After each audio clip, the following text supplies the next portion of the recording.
সংযোগ। 3 দিনব্যাপী জেলা প্রশাসক সম্মেলনের সমাপনী দিনে মঙ্গলবার 17টি মন্ত্রণালয়ের সঙ্গে ছিল অধিবেশন। ডিসিদের বিভিন্ন প্রস্তাব নিয়ে আলোচনার পাশাপাশি নানা নির্দেশনা দেন সংশ্লিষ্ট উপদেষ্টা ও প্রধান উপদেষ্টার বিশেষ সহকারীরা।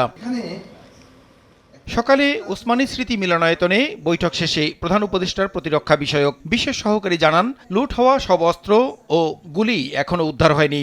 স্বৈরাচারের দোসররা সংগঠিত হচ্ছে, যুবকরাও সন্ত্রাসী কার্যক্রমে যুক্ত হচ্ছে।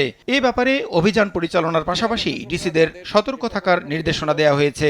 আনসার ভিডিপির মাধ্যমে ইউনিয়ন পর্যায়ে যুবকদের ইউনিভার্সাল মিলিটারি ট্রেনিং দেওয়া শুরু হয়েছে বলেও জানান তিনি। যুব সমাজের জন্য একটা ইউনিভার্সাল মিলিটারি ট্রেনিং এর ব্যবস্থা করা যায় কিনা, যেখানে দেশের প্রতিরক্ষায় তারা অংশগ্রহণ করতে পারে। আনসার ভিডিপির মাধ্যমে প্রত্যেক ইউনিয়নে একটা করে কোম্পানি অলরেডি ট্রেনিং দেওয়া হচ্ছে।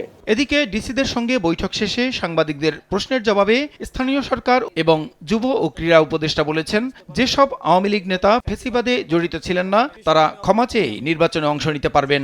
উপদেষ্টা নাহিদ ইসলাম বলেছেন যে যারা আওয়ামী লীগ করেছে কিন্তু কোনো প্রকার অপরাধের সাথে যুক্ত নয়, তারা ক্ষমা চেয়ে আবার কেউ যদি নির্বাচন করে তাতেও কোনো বাধা নেই, কিন্তু কেউ যদি গণহত্যার সাথে জড়িত থাকে তাহলে তাকে কোনোভাবেই নির্বাচনে আসতে দেয়। জনগণের সেবায় যেন কোনো বিঘ্ন না ঘটে, সেই জন্যই স্থানীয় সরকার নির্বাচনটা হওয়া উচিত।